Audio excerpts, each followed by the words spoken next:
Dr. César já é muito conhecido entre nós e ele mais uma vez se faz acompanhar de um amigo, que é o Maurício, que já também se tornou nosso amigo, e é a segunda vez que o Maurício acompanha o Dr. César. Eles vêm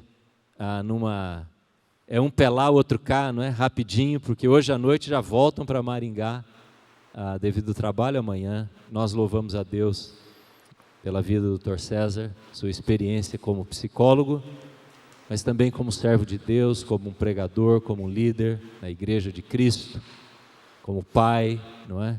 Como esposo, toda a sua vida, seu testemunho. Vamos orar, irmãos, vamos colocar a nossa vida diante do Senhor. Pai, nós te bendizemos nesta manhã, por tua graça derramada sobre as nossas vidas, e a revelação que através do teu Espírito Santo o Senhor nos dá, mediante a palavra, a exposição das Escrituras e o compartilhar das nossas experiências como corpo de Cristo. Obrigado pela pessoa de Jesus que se revela a nós, pela pessoa do Espírito Santo que está em nós. Obrigado a Deus pelo teu propósito que nunca cessa, e o Senhor nunca se desanima das nossas vidas, ainda que tão pecadores e falhos como nós somos. E que nesta manhã a tua igreja seja profundamente, todos nós, transformados, Senhor, em obediência àquilo que formos chamados a fazer, a mudar, a nos arrependermos, a sermos transformados nesta manhã. Abençoa cada família aqui representada, talvez uma pessoa apenas da família. Através desta vida, através de cada vida, a bênção do Senhor chegue sobre o lar, sobre a família, e sejamos transformados, curados, tratados por Ti. Oramos assim em nome de Jesus. Amém. Amém. Amém. Amém. Obrigado, Evandro. Tá. Bom dia, irmãos. É um privilégio poder estar revendo os irmãos, estar em torno do Senhor junto com os irmãos, viu? Abram, por favor, em Provérbios capítulo 1, versículo 33.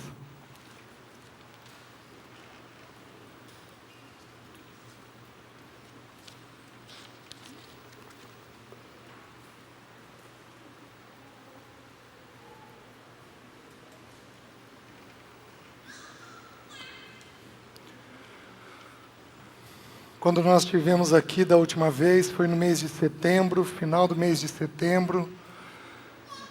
No domingo de manhã eu partilhei sobre a questão da verdade, que a verdade é o que une as pessoas. E no domingo à noite eu partilhei o texto, eu iniciei um partilhar do texto de Efésios, e vós, pais, não irriteis os vossos filhos. Porém eu não consegui concluir o texto. Então eu vou, na permissão do Senhor, concluir essa porção das Escrituras hoje com vocês. Então nós vamos estudar sobre essa coisa de nós irritarmos filhos, certo? É uma ordem nas Escrituras. O Senhor diz que irritar filho constitui pecado, e vós, pais, não irriteis os vossos filhos. Então nós vamos terminar de estudar essa porção das Escrituras nessa manhã. Eu esqueci, até que horas eu tenho? 1 hora, tá bom. Provérbios capítulo 1, versículo 33. Olha que coisa simples e profunda. O texto bíblico diz assim: mas o que me der ouvidos, habitará seguro, tranquilo e sem temor do mal. Mas o que me der ouvidos, habitará seguro, tranquilo e sem temor do mal. Vamos ter mais uma palavra de oração. Senhor, abre-nos os céus e ajuda-nos a compreendermos a Tua palavra. Desfaz todos os nós que existem na nossa alma. Desfaz tudo aquilo que vem sobre a nossa mente que nos impede de ouvir a Tua palavra com clareza. Que o Teu Espírito Santo avance sobre cada homem, cada mulher e cada família nesta manhã. Nós pedimos em nome de Jesus. Amém. Meus queridos, a palavra de Deus, ela tem o poder de resumir assuntos complexos de um jeito bem simples. Então esse texto aqui, ele diz que a pessoa que sabe dar ouvidos a Deus, ela habita segura, tranquila e sem temor do mal. Pensem nisso. É ou não tudo que nós queremos dos nossos filhos? Que eles habitem seguros, tranquilos e sem temor do mal. Só que para nós alcançarmos isso, a casa tem que aprender a fazer o quê? Dar ouvidos. Então, o ouvir é essencial no processo de edificação. Se não soubermos ouvir, não temos condições de sermos edificados. É simples. Então, não há sentido mais importante nos nossos filhos dos 5 sentidos: visão, audição, tato, paladar e olfato. Não há sentido mais importante do que o sentido da audição. Vamos dar uma paradinha e vamos entender. A alma é constituída do pensamento, da emoção e da vontade. Nós estudamos isso lá em setembro. Você deve ter aí os estudos se você precisar ouvir de novo. Do pensamento, da emoção e da vontade, a ordem é: Deus conquista a mente, depois Ele conquista o afeto, e então Ele conquista a vontade. Então, para nós levarmos uma criança a fazermos a vontade que a gente quer, a mente dessa criança tem que ser conquistada. Se a mente dela não for conquistada, é como tentar moldar um ferro frio. Você vai bater, bater, bater e vai ter quase nada de transformação. Então, para a transformação existir na vida da criança, a mente precisa ser conquistada. Por isso que o texto bíblico de Provérbios mesmo, quando ele diz: acima de tudo que se deve guardar, guarda o teu coração, porque dele procedem as fontes da vida, essa é uma fonte da vida, a mente. Porque é a mente que determina o que você sente. E é a mente e o que você sente que determina o que você faz. Então, uma conduta rebelde de uma criança, uma conduta agitada, rebelde, resistente, distante, e vai por aí afora, essa conduta, o problema dela não é a conduta. O problema dela está na mente, ou está no afeto. Tem alguma coisa que essa criança está pensando, tem alguma coisa que essa criança está sentindo, que está levando ela até aquela conduta. Está fazendo sentido para os irmãos? Então, a gente como pai, geralmente, moleque, para. Você quer alcançar a conduta. Quando, na verdade, ele acabou de assistir 2 horas de desenho bruto, de irritação, de agitação. Então, nós não vamos alcançar nunca uma conduta adequada enquanto nós não entendermos que a mente e o afeto é que vão determinar a conduta. Os irmãos estão entendendo? Por isso que o texto bíblico, muito sabiamente, mas muito sabiamente, ele está nos ensinando que aquele que der ouvidos. Então, qual o nosso grande desafio? Conquistar o ouvido do filho. Porque é pelo ouvido do filho que nós vamos conquistar a conduta dele. Está fazendo sentido, meus irmãos? Então, é uma verdade tão simples, mas diretamente ligada à paz não irriteis os vossos filhos. Por quê? Porque uma pessoa irritada é uma pessoa surda. É uma pessoa cega. Só não é muda. Porque às vezes fala sem parar, se a pessoa estiver irritada. Pega uma mulher na TPM. Você tem facilidade de ouvir o que teu marido tem para dizer? Você está irritada. Pega um homem em dívida, irritado. Ele vai ouvir o que você tem para falar, mulher? Não vai ouvir nunca. Por quê? Porque a irritação, ela deixa a gente ensurdecido e cego. A gente não consegue ouvir e nem ver. Então, por que Deus qualificou que irritar uma criança constitui pecado? Porque uma criança irritada é uma criança que não vai ser edificada. Nós não temos condições de edificá-la à medida que ela está irritada. Faz sentido? É simples. Mas é simples.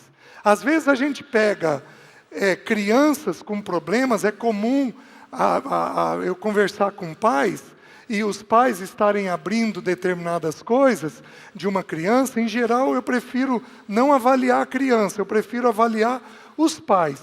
Em geral, 10 dias de uma casa serena, você tira aquela conduta agitada da criança, irritada da criança.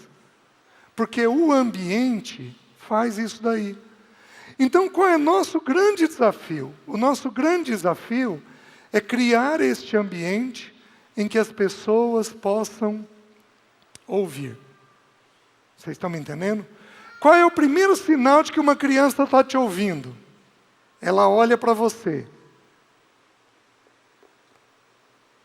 Qual é o primeiro sinal de que o que você está falando está entrando?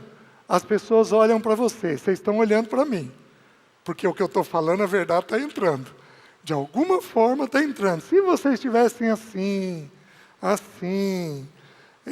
cabisbaixo, é um sinal de que o que eu estou falando não está entrando. Então, quando a gente olha, é um sinal de que aquela verdade está começando a entrar dentro da pessoa.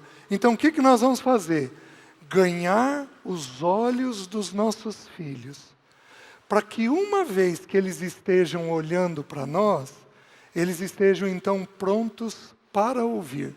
Está fazendo sentido, queridos? Então, esse é nosso desafio. Ganhar o ouvido dos nossos, certo? O que irrita uma criança? Abram em Efésios, capítulo 6. Por favor, vamos lá.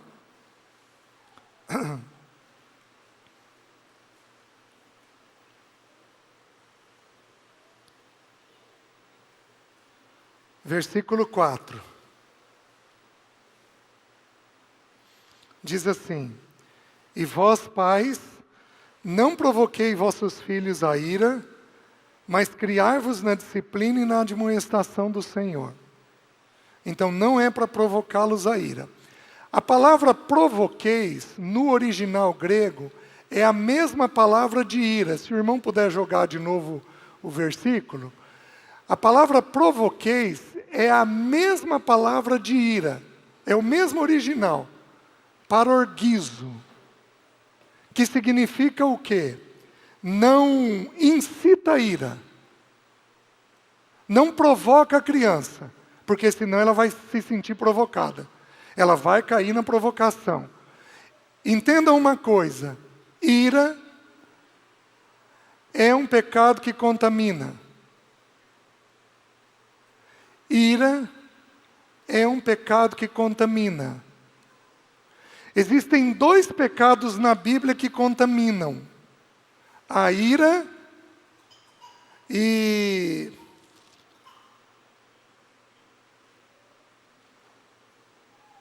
a amargura.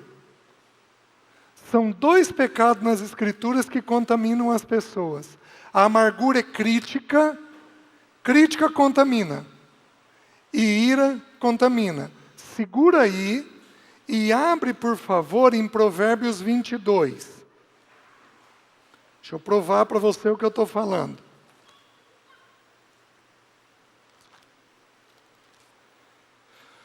Provérbios 22, 24. Olha o que diz.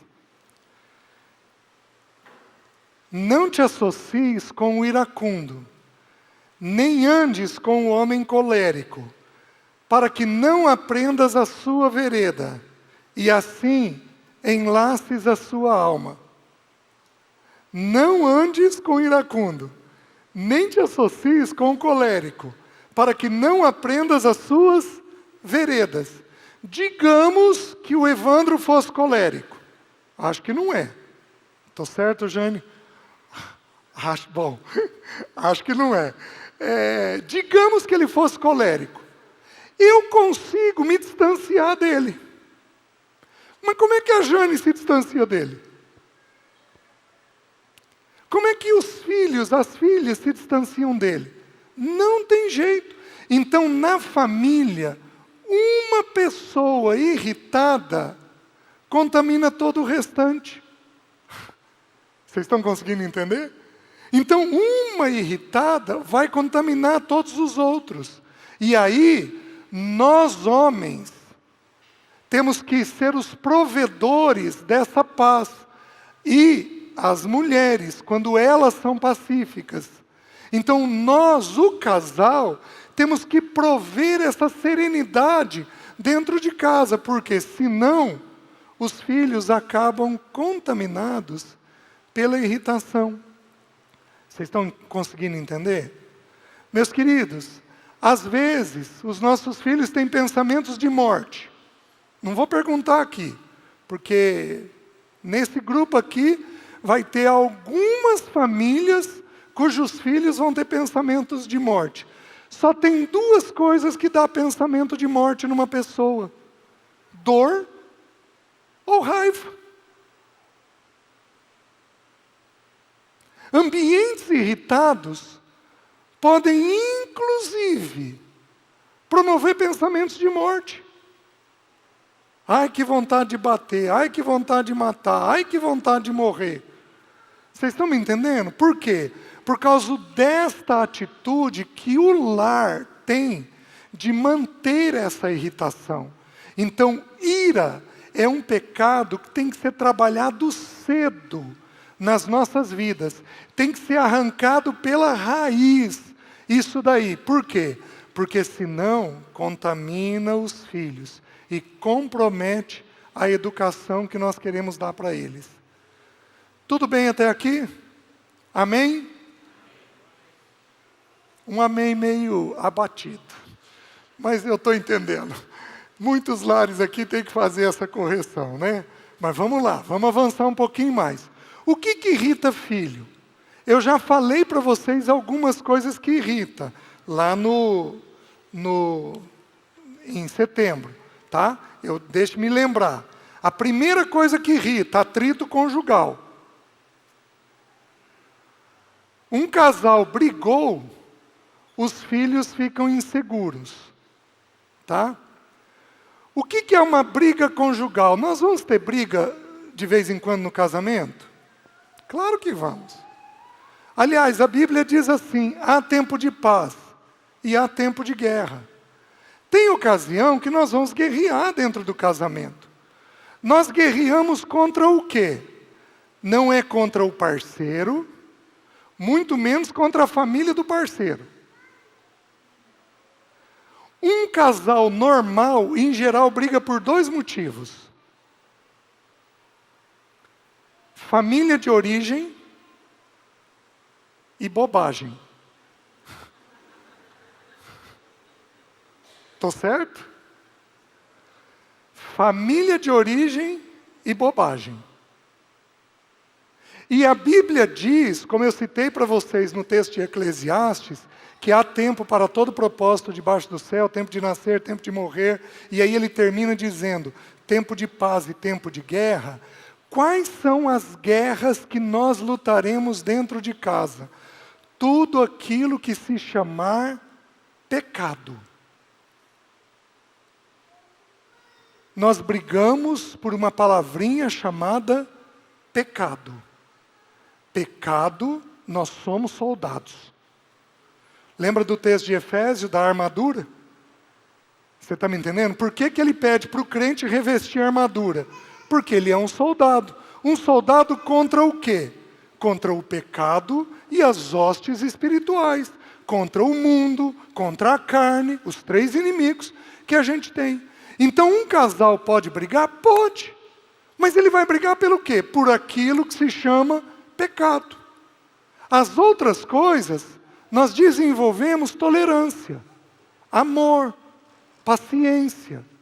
Mas aquilo que se chama pecado, a gente se levanta de uma forma firme. Isso daqui nós temos que resolver.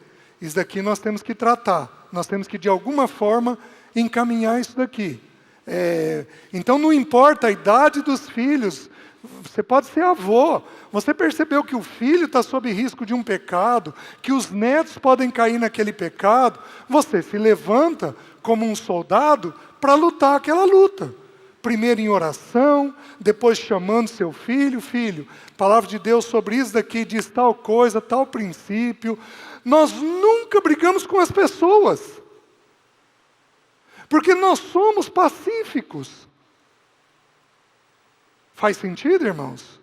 Mas nós brigamos com tudo aquilo que se levanta contra o conhecimento de Deus. Que se levanta contra a natureza de Deus. É assim que a gente se levanta. Então, um casal, quando está em atrito, esse casal penaliza o filho. Pensa comigo. Como você acha que estão as crianças que estão, neste momento, na Ucrânia? Elas estão em estado de alerta. Qualquer avião que passa vai representar para eles uma bomba. Vocês estão me entendendo? Quando uma mãe grita, para, moleque! Desculpem. O que acontece com o filho? Calma, mãe. Calma, mãe. Calma, mãe. Você pode estar esgotada, você pode estar cansada, mas não justifica o grito. Não justifica o grito.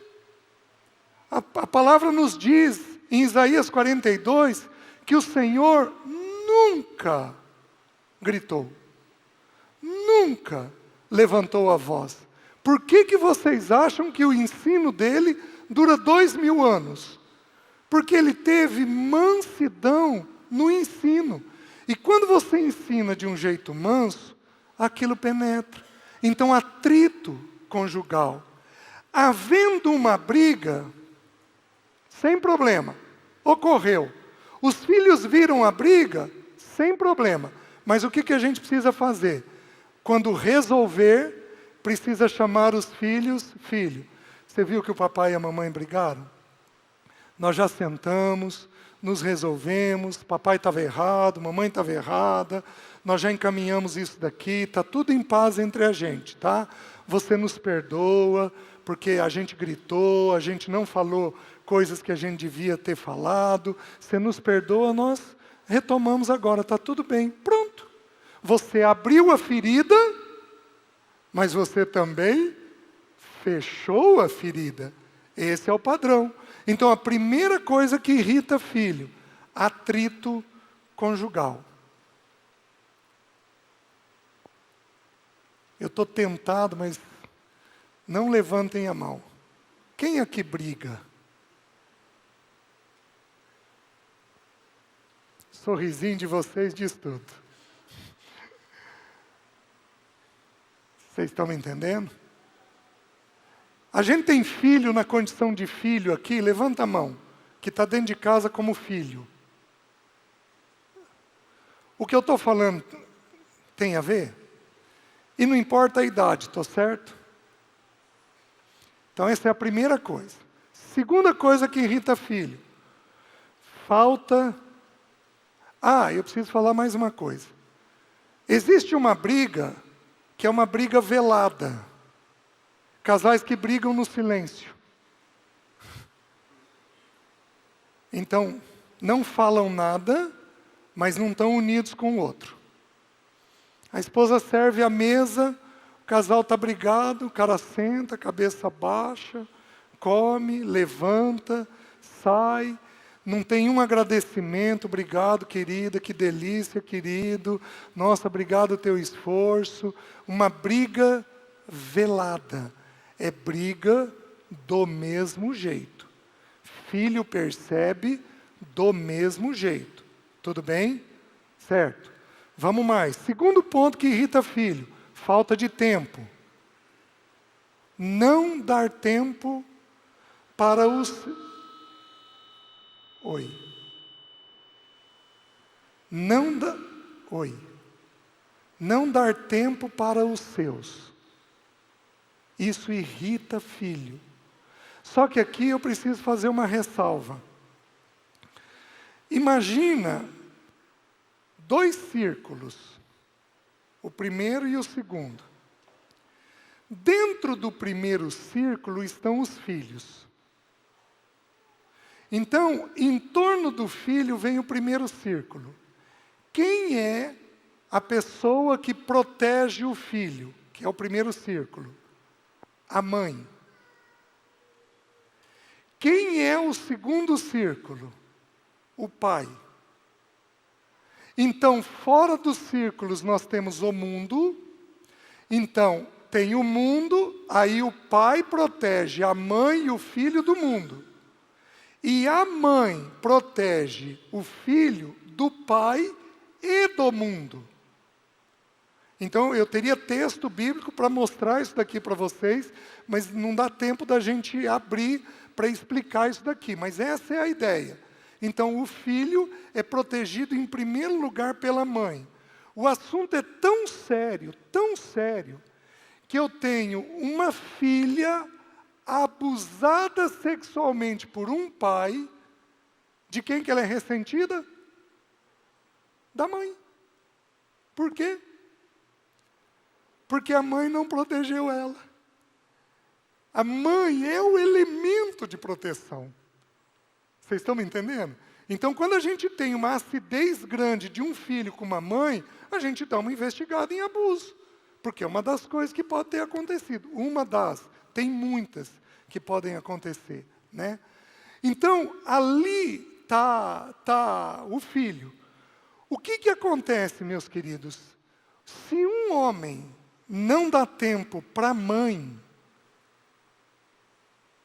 esta mãe se sente sozinha, descoberta, e isso vai respingar nos filhos. Então, quando eu digo que a gente tem que dar tempo, não é tempo apenas para os filhos. O homem, em particular, precisa dar tempo para a mulher, para a esposa. Não existe amor sem tempo. Não existe. Eu não sei se eu contei aqui ou não, mas vai lá. Uma vez eu cheguei de um acampamento, eu e a Alessi, e eu tinha partilhado num acampamento de casais, e eu tinha partilhado sobre amor. Eu estudei o verbo amor na Bíblia e estudei com os irmãos. Tá bom, o acampamento foi muito bom, o Senhor fez um mover para a glória dEle, e eu cheguei em casa cansado, mas tão satisfeito. A gente pôs em ordem as coisas, tomamos banho e fomos deitar um pouco à tarde, antes de ir para a reunião. E eu virei para a Alessi e falei, ô Lê, eu te amo tanto. Ela virou e falou assim, eu não sei se isso é verdade. Eu falei, como assim? Claro que é verdade. O acampamento, o momento que a gente teve, a satisfação que a gente teve no Senhor. Olha o que ela me falou. César, você acabou de pregar que quem ama dá tempo. E eu vou te mostrar como que é o nosso tempo. Você é um homem de casa, do trabalho e da igreja. Você não vai para outros lugares. Eu não tenho do que me queixar de você. Mas, nós sempre estamos com os filhos ou com os irmãos da igreja. Nunca estamos só eu e você. Ou seja, eu não tinha um tempo pessoal com ela. Parei, pedi perdão, não tinha me atentado. Parei, pedi perdão e fui corrigir isso. E, meus queridos, foi tão singular a correção que a minha esposa amava um café da manhã no sábado. Então eu perguntei para ela, Lê, o que você precisa que eu faça para você se sentir amado? César, eu queria que no sábado a gente acordasse um pouco mais tarde, tomasse um café da manhã tranquilo, conversasse. Meus irmãos, eu acordo às 5:30 da manhã, inclusive no sábado. Aí foi um parto para mim, acordar e ficar na cama com ela um pouco mais. E eu aprendi a fazer. E foi tão singular que nós terminamos a vida conjugal, correndo às padarias de Maringá para experimentar os cafés no sábado de manhã. De tão singular que ficou isso entre nós. Mulher, para se sentir amada, ela precisa de tempo. E o futebol? E a pescaria? E o trabalho? O trabalho essencial tem que ser mantido, e aquilo que é excessivo tem que ser cortado, para a gente poder dar tempo para os nossos. Quando as crianças são pequenas, o homem, nas Escrituras, quem tem segunda jornada é homem, não é mulher. Nas Escrituras, a segunda jornada pertence ao homem. O homem chegando em casa, à noite, depois do dia de trabalho, com criança pequena, o que ele precisa fazer? Querida, cheguei. Dá as crianças aqui. Meus queridos, mulher com filho pequeno não consegue fazer xixi sozinha, porque o filho não dá espaço. Vocês estão me entendendo? Mulher precisa respirar um pouquinho. Então a gente chega em casa, o que nós vamos fazer? Não, daqui que eu ajudo você com eles. Quando a casa tem uma boa rotina, a gente põe as crianças para dormir entre 8 e 9 horas, quando eles são pequenos.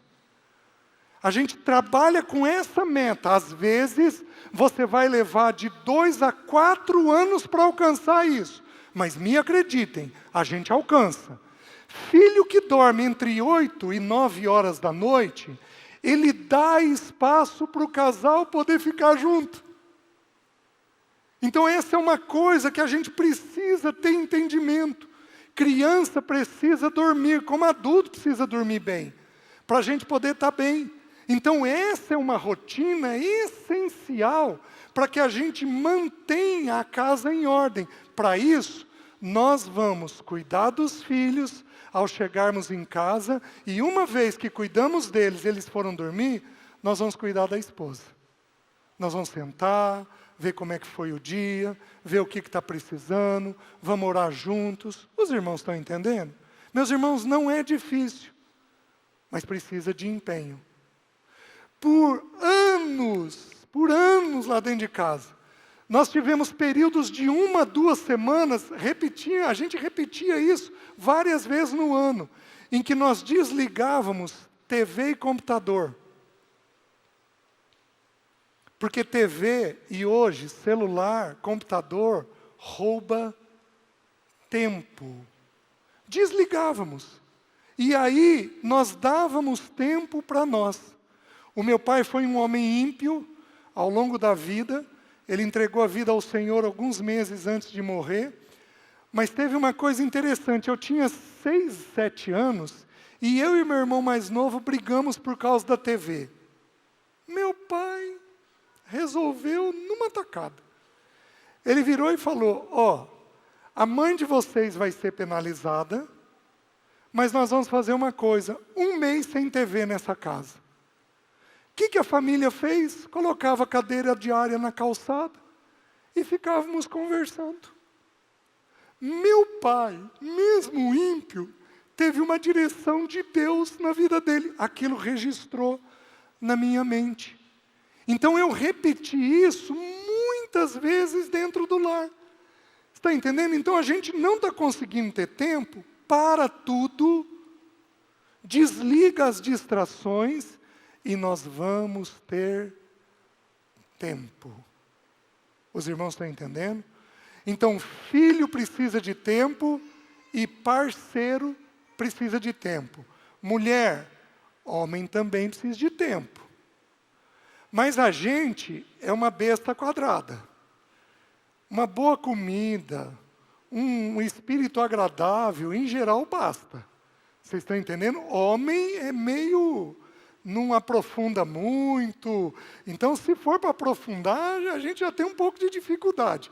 Então, homem, você consegue levar um homem de forma tranquila com poucas coisas, via de regra. Tá? Porque tem homem também que é muito exigente, é muito difícil. Então, segunda coisa que irrita, falta de tempo. Terceira coisa que irrita, duas coisas que nós vimos então, atrito e falta de tempo. Quem aqui se viu numa dessas duas coisas, levanta a mão, por favor. Olha lá. Quem aqui não faz esse tipo de coisa ainda, levanta a mão, que não tem esses pecados. Pode acontecer. Jóia. Muito bem. E o restante que não levantou a mão? Vocês estão em dúvida ainda. Mas calma que nós temos muitas coisas que irritam. Vamos para a terceira. A terceira coisa, rigidez. Quem aqui é perfeccionista?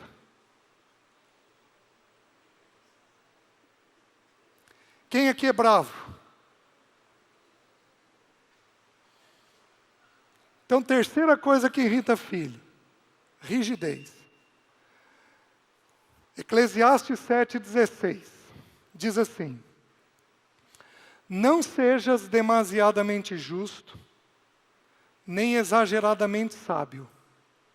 Por que te destruirias a ti mesmo? Meus queridos, a minha esposa dizia que não via a hora de eu me aposentar. Porque ela dizia que não existe diarista como eu. Se eu for limpar esses bancos, eu vou levantar os bancos e limpar os pés. Ou pelo menos eu fazia assim. Possivelmente, é que não daria para fazer, mas eu tiraria tudo para lavar, lavaria um por um, secaria um por um para ficar bem feito. Quando eu tinha 15 anos, eu tinha tanta rigidez, mas tanta rigidez, que ao limpar, eu já estudava em Curitiba sozinho. Ao limpar o meu quarto, eu desmontava a cama e passava pano no estrado do colchão. Então, tudo limpo. Os cabides, um gancho para o mesmo lado, separado por um dedo de separação.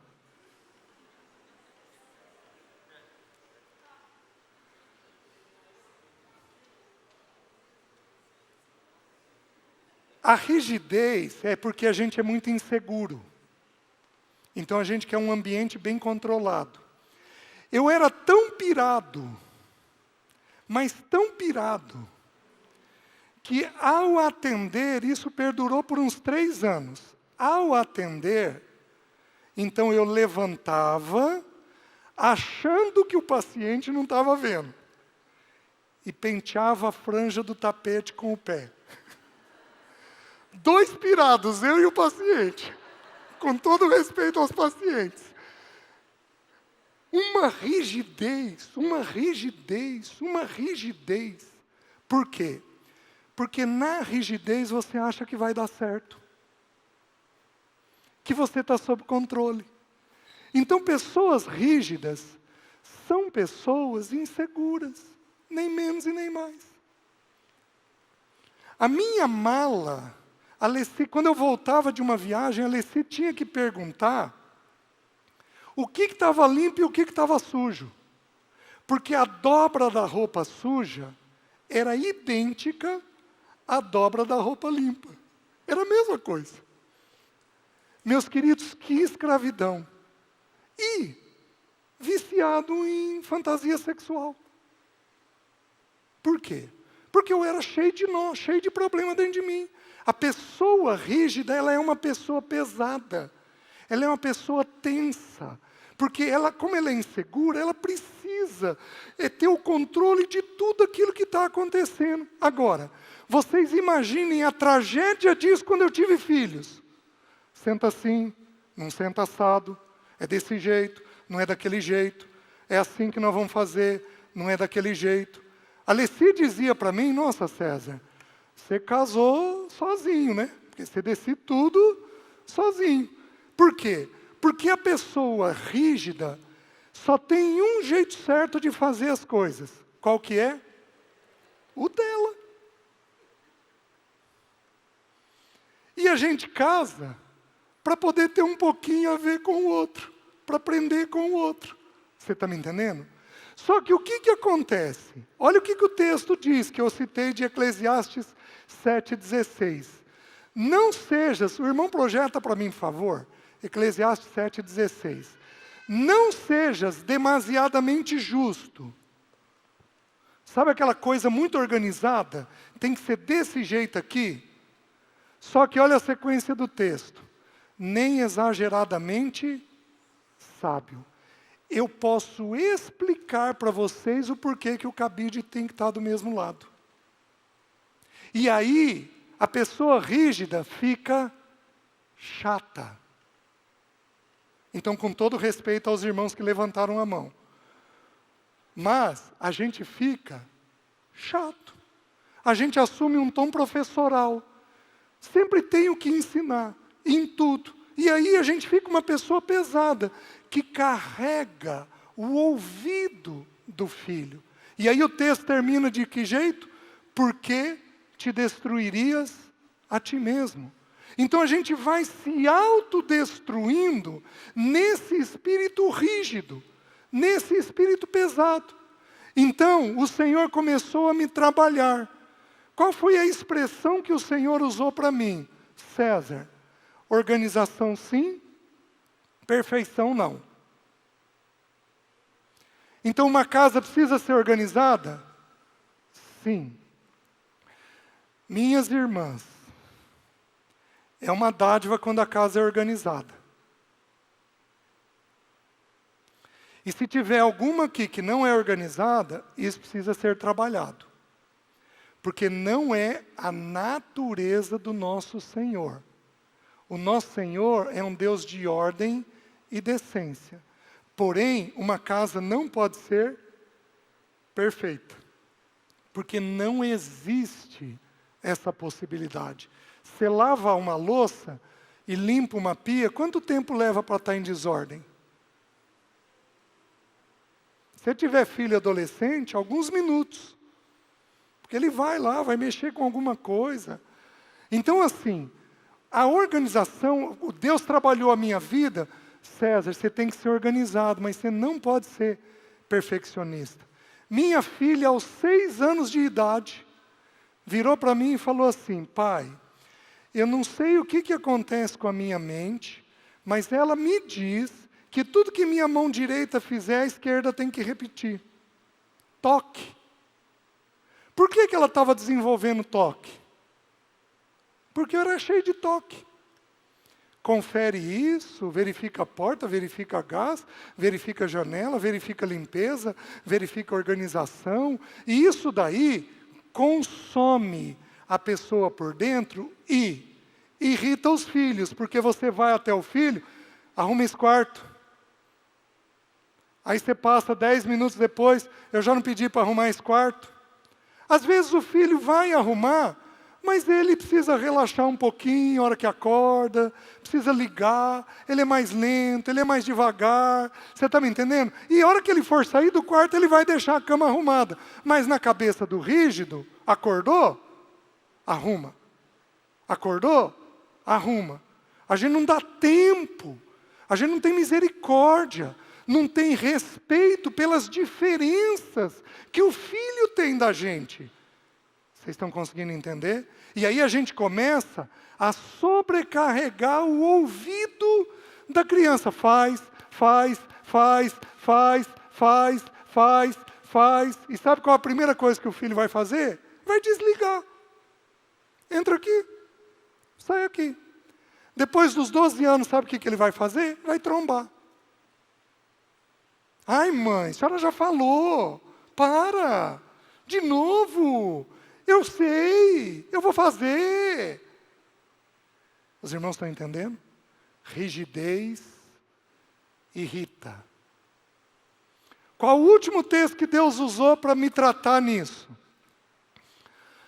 Salmo 119, versículo 96. Diz assim: tenho visto que toda perfeição tem o seu limite, mas que o teu mandamento é ilimitado. Meus queridos, a única coisa que é perfeita é a bendita Escritura do Senhor, porque ela retrata a natureza do nosso Deus.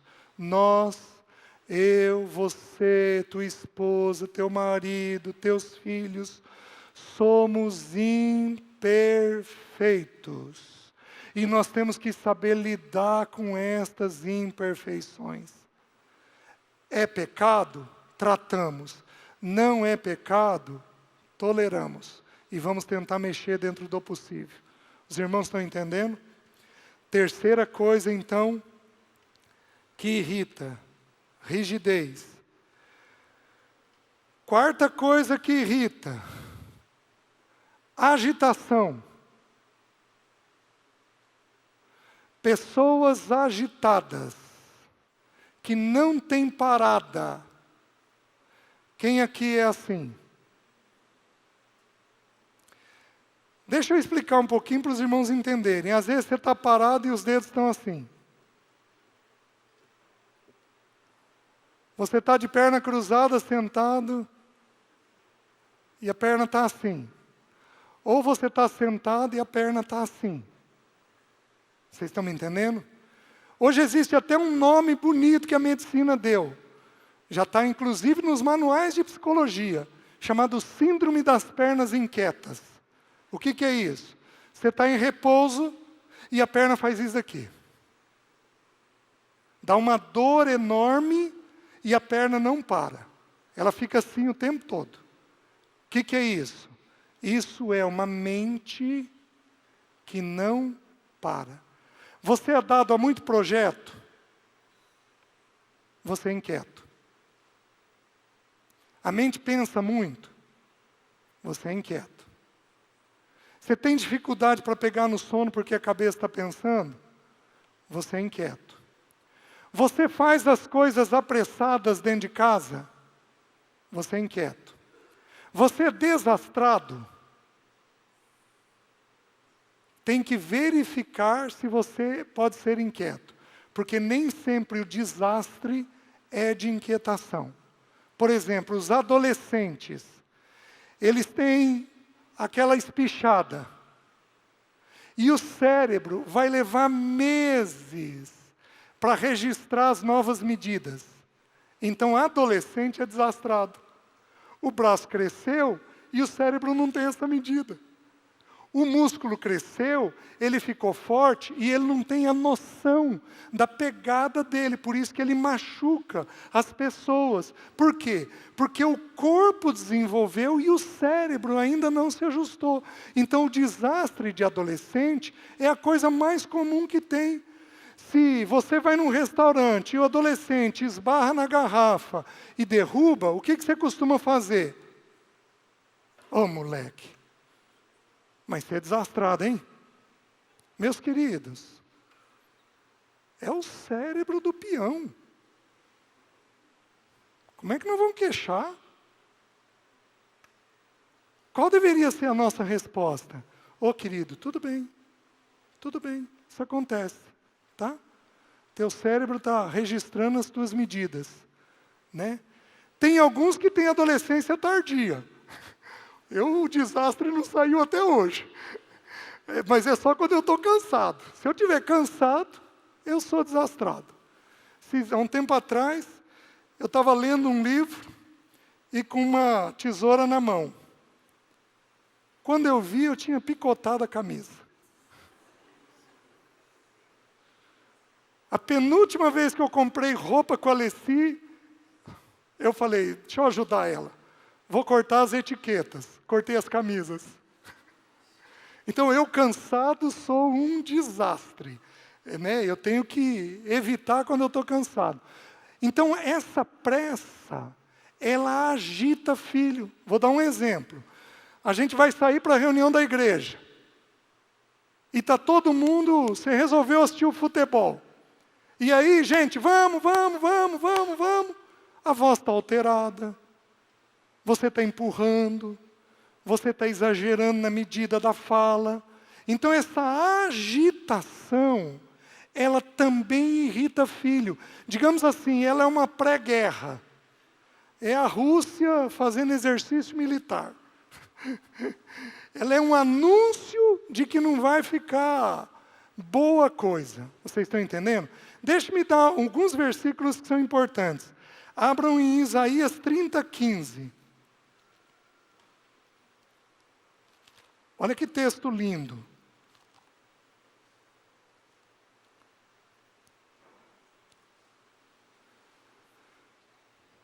Porque assim diz o Senhor Deus, o Santo de Israel: em vos converterdes e em sossegardes está a vossa salvação.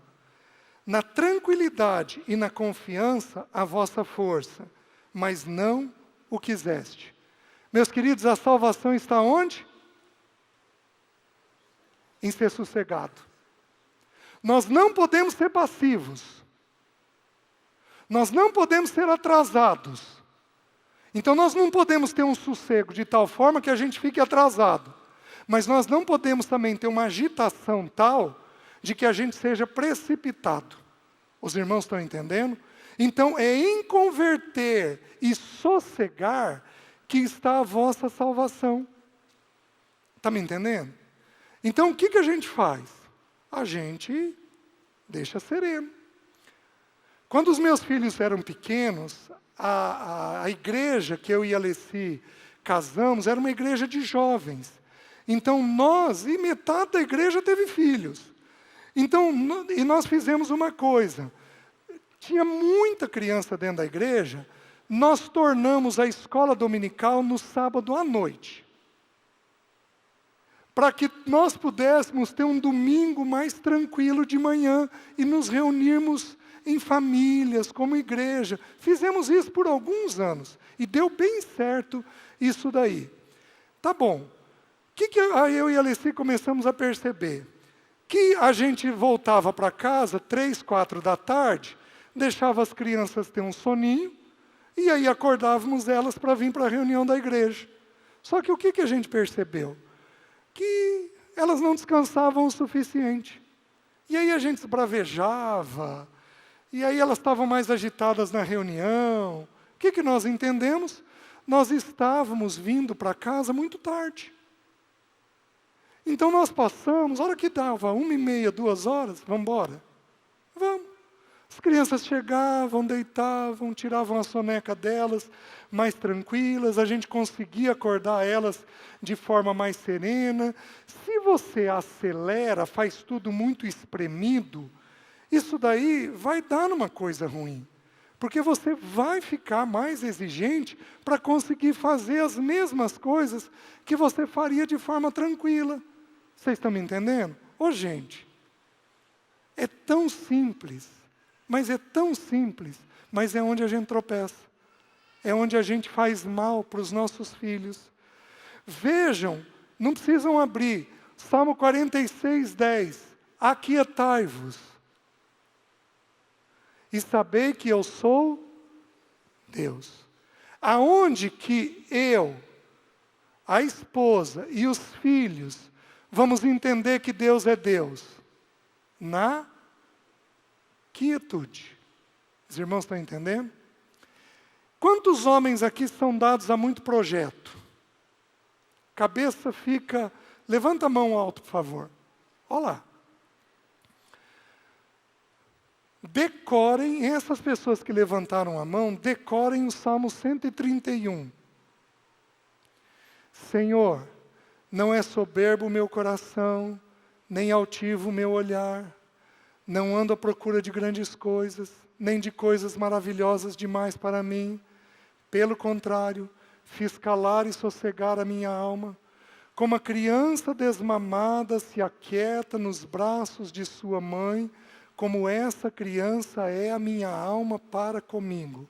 Espera, pois, Israel no Senhor, desde agora e para sempre. Então a gente tem que aprender a não engatar um projeto atrás do outro. Eu tenho que concluir o que Deus me assentou. Eu tenho que esperar para ver o que Ele vai colocar agora. A gente ensina a mente a aquietar. Essa mente cheia de projeto nos deixa distraídos. Então a gente não ouve a esposa, não consegue ouvir os filhos. A gente fica apressado, porque a gente está com a mente cheia. Tudo bem, irmãos? Então, quarta coisa, agitação. Podemos ir um pouquinho mais? Tudo em ordem até aqui? Quinta coisa que irrita. Injustiça. Sermos injustos. E aqui nós teríamos uma gama de injustiças que a gente poderia trabalhar. Eu vou citar algumas poucas. Não ter gratidão dentro de casa é injusto. Por quê? Porque a Bíblia diz assim: honra a quem honra, louvor a quem louvor, glória a quem glória. Quem cozinha é a mulher. O que a gente faz todo dia que ela cozinha? Ô querida, muito obrigado. Obrigado pelo teu esforço. Gente, cozinhar já é difícil. Pensar no que cozinhar, então. Uma vez eu tive uma irmã que virou para mim e falou assim: César, fui contratar uma empregada, uma cozinheira para casa. E aí a cozinheira nós conversamos, acertamos tudo, eu gostei dela. Aí eu fui tratar o último tema. Tá, quanto você quer ganhar? Aí a mulher virou e falou assim: depende. Tá, mas depende do quê? É com penso ou sem penso? Aí a pessoa virou e falou: como assim com penso ou sem penso? Eu vou ter que pensar para cozinhar ou não? Porque a pior parte de cozinhar é: o que eu faço? O que eu faço? Gente, cozinhar é cansativo. É desgastante. Algumas têm prazer, outras não têm tanto prazer. O fato é que é o serviço. Tua roupa está boa, está com botãozinho, está passada. Quem que fez? Foi tua esposa. O que você tem que fazer? Ô querida, obrigado. Quem trabalha e provê o dinheiro é o pai. O que a mulher tem que fazer? Ô querido, obrigado. Nós vamos esperar que os filhos façam isso? Num primeiro momento, não. Porque eles têm que ser ensinados. Então o que a gente faz? A gente dá modelo de gratidão. Onde existe gratidão, via de regra não vai existir injustiça. Vocês estão me entendendo? Então lares que não são gratos, são lares injustiçados, e isso irrita. Pega uma esposa que só faz, e ninguém na casa nem ajuda, nem agradece. Qual é a sensação, gente? Nossa, parece que eu só sirvo para isso. Então, isto também irrita, filho. Por quê? Porque depois de um tempo, essa mulher está fazendo aquilo de um jeito pesado. Vocês estão entendendo? Certo. Que mais? Que irrita?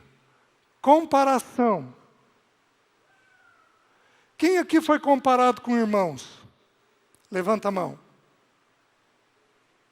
Quem aqui foi comparado com primos? Levanta a mão.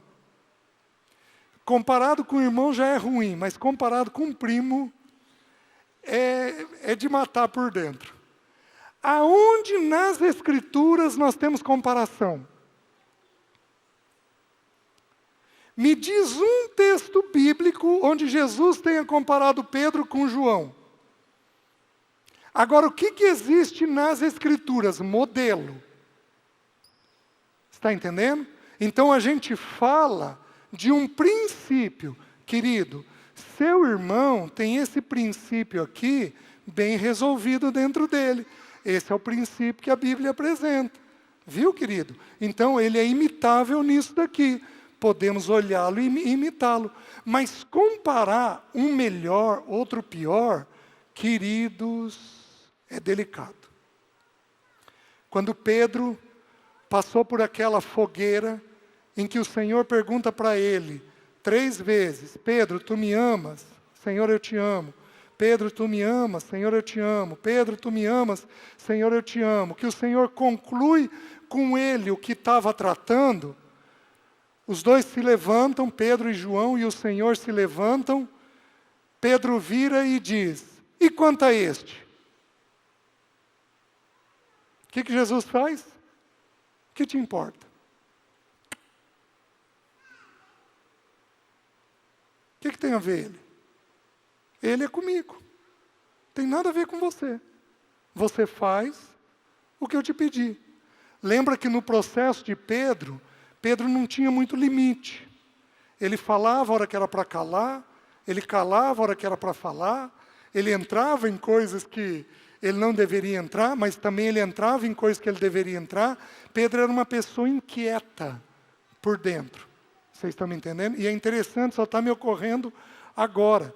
O Senhor vira para ele e diz, Simão, Simão, eis que Satanás pediu para te peneirar. Eu, porém, roguei por ti, para que a tua fé não desfaleça. É interessante que gente inquieta é peneirado pelo diabo mais fácil. Só está me ocorrendo agora. Por quê? Porque gente inquieta entra em coisa que não deve. Vocês estão entendendo? Então, outra injustiça é comparação. Comparação só serve para 2 coisas. Por alguém acima e alguém abaixo. Você vai comparar alguma coisa. Você pôs alguém acima e alguém abaixo. Para minha vergonha, algumas vezes, eu vi irmãos em pecados que eu dizia assim, nossa, eu nunca cometeria isso. Estou me comparando.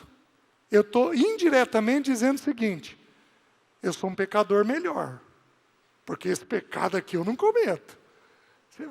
E meus queridos, tem distinção de pecado para Deus? Paulo terminou a vida dele dizendo o quê? Dos pecadores eu sou o maior. Então esse é o entendimento que a gente tem. Então, comparação. Outra coisa, predileção. Se unir mais a um do que ao outro. Mulheres, minhas queridas, se vocês não forem satisfeitas no casamento, vocês terão uma forte tendência de se unir a um filho homem. Isto é predileção. Isto é pecado. Isto é injusto. Isto é irritante. Vocês estão entendendo?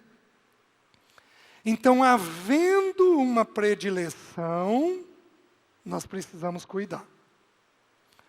Quando Jesus foi assunto aos céus, ele foi visto por cerca de 500 irmãos. O texto de Coríntios diz. Dos 500, Jesus enviou 70 de 2 em 2. Dos 70, Jesus teve 12 que ele chamou para serem seus discípulos. Dos 12, Jesus tinha 3 que ele chamava à parte, Pedro, Tiago e João. Dos 3, tinha um que reclinava a cabeça no peito do Senhor, que era João. Então Jesus teve 1, 3, 12, 70 e 500. Jesus tinha predileção? Não. Mas à medida que os irmãos eram mais abertos, Jesus conseguia ter mais comunhão. Por exemplo, Pedro era um. Só que todos os escritos sobre verdade e união são de João. Então João tinha um entendimento diferenciado sobre união. Então o Senhor conseguia avançar um pouco mais no coração dele. Então nós vamos sim ter 1, 3, 12, 70 e 500. Mas dizer que o nosso Senhor Jesus tinha predileto é dizer que ele era injusto. E ele não era. Então o que o Senhor tinha era um coração mais favorável. Por exemplo, os três, Pedro, Tiago e João, no Monte da Transfiguração. O Senhor vira para eles e diz assim: eu não quero que vocês falem com os outros sobre o que aconteceu aqui até a minha partida. Então Jesus encontrava uma verdade que podia ser dita àqueles três, mas não podia ser dita àqueles 9. Eles não suportariam aquela verdade. Então o processo de união que Jesus aprofunda tem a ver com a questão da verdade, com o quanto ele consegue avançar dentro da verdade. Os irmãos estão entendendo? Então, prediletos dentro de casa é pecado. Homens fazem isso? Fazem. Mas é muito comum ver mulheres fazerem isso. Última coisa da predileção. Última coisa da injustiça. Pré-julgamento. Quando você julga o coração de um filho, quando você julga a motivação de um filho. Ah, moleque, você está querendo fazer isso por causa disso daqui, não é? Meus queridos, presta atenção. A Bíblia diz que eu posso julgar uma palavra, tudo que for dito tem que ser julgado. Inclusive aqui. Falando um profeta entre vós, que os outros julguem. Então a palavra precisa ser julgada para ver se está em conformidade com as Escrituras. Eu posso julgar um ato, porque a Bíblia diz assim: julgai todas as coisas. Então, o que o Maurício fizer, eu tenho que julgar. Maurício, isso daqui é um princípio correto, isso daqui é um princípio errado. Mas eu nunca posso julgar, por que a Bíblia diz assim: a ninguém julgueis? Porque parece uma contradição, ele está mandando eu julgar todas as coisas. Mas ele está dizendo assim: a ninguém julgueis. O que não é para julgar? A motivação. O que vai dentro do coração. Eu começo a olhar o relógio de um irmão, e aí o irmão vira e diz: ah, ele quer roubar meu relógio. Ele está julgando meu coração. Ele pode até dizer: nossa, o César não para de olhar para o meu relógio. Ele está julgando um ato, porque eu não paro de olhar para o relógio dele. Até aí ele pode ir. O que ele não pode é pressupor a motivação. O que nós podemos até perguntar: querido, você está fazendo isso com tal motivação? Então, com filho é muito comum a gente pré-julgar. A gente atribuir coisas que são erradas. Quem aqui já foi pré-julgado por pais? Olha lá. Isso é injusto. Isso machuca, isso fere, isso irrita. Que mais? Vencemos os pecados da rotina. 5 pecados. Atrito conjugal, falta de tempo, rigidez, agitação e injustiça. O que eu vou falar à noite? Acho que os irmãos já podem estar ficando cansados.